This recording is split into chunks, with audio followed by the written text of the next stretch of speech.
તો અમે જઈએ છીએ વેલનાથ બાપાના ધૂણે.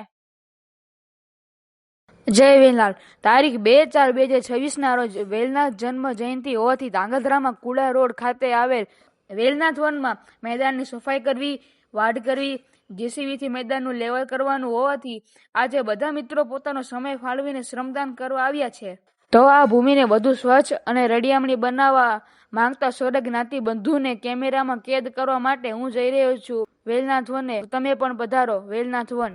આ છે નારાયણભાઈ કુરિયા, જે દિવસ રાત આ સેવા કરી રહ્યા છે. એમનું કામ તો બહુ સારું. ઓહો હો, આ તો સારી સેવા હાલે છે. તમે જો ટ્રેક્ટરમાં પથ્થર ભરી ભરીને જાય છે, સામેની બાજુ જેસીબી પોતાનું કામ કરે છે.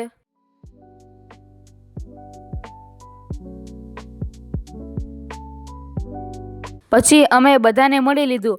બધાનો સ્વભાવ તો બહુ સારો હતો. અરે આ શું, સામે તો મારા દાદા બેઠા હતા.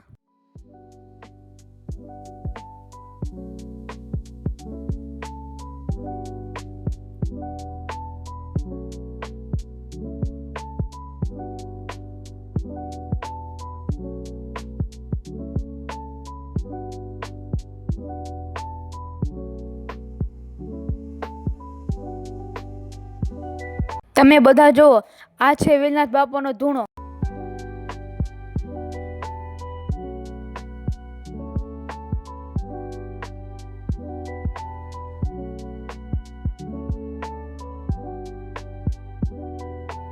તમે અહીં જુઓ, અહીં જીસીબીથી લેવલ થઈ રહ્યું છે.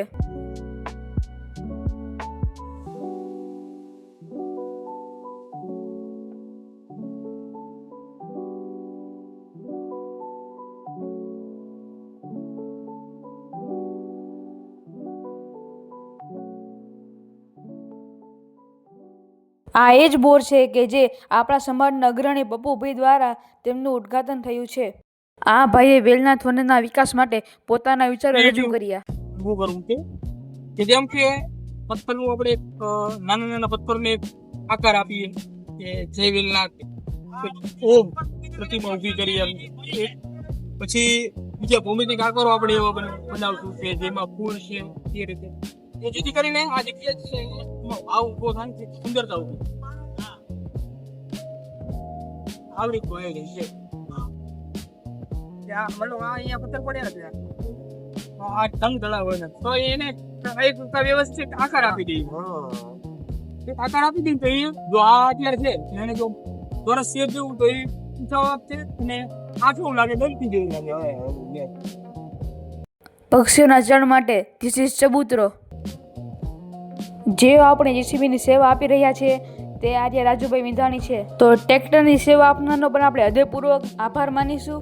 વેલનાથ જન્મ જયંતિ નિમિત્તે 2/4/2026 દિવસે અહીં આવવાનું ભૂલતા નહીં. તો સારું, બધાને આજનો વ્લોગ અહીં જ પૂરો થાય.